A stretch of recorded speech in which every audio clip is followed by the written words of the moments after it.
दोस्तों, आपके टेलीग्राम की डाउनलोडिंग स्पीड 200-300 केबी है तो ये वीडियो आपके लिए है।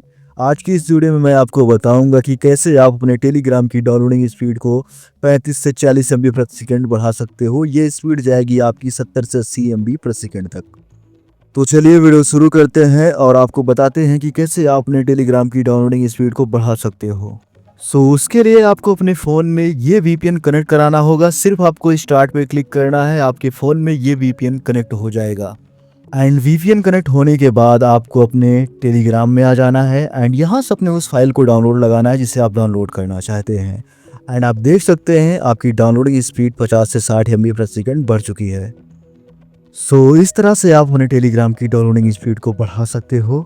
अब आपके दिमाग में एक क्वेश्चन आ रहा होगा, उसका आंसर आपको मेरे टेलीग्राम चैनल पे मिलेगा, लिंक डिस्क्रिप्शन में है, जाकर चेकआउट कर लो। और हाँ, अगर आपकी डाउनलोडिंग स्पीड बढ़ गई है तो आप हमें कमेंट करके ज़रूर बताएं और इस वीडियो को अपने दोस्तों के पास ज़रूर शेयर करें। एंड देन फिर मिलते हैं नेक्स्ट वीडियो में, तब तक के लिए बाय, धन्यवाद, थैंक्स फॉर वॉचिंग मी।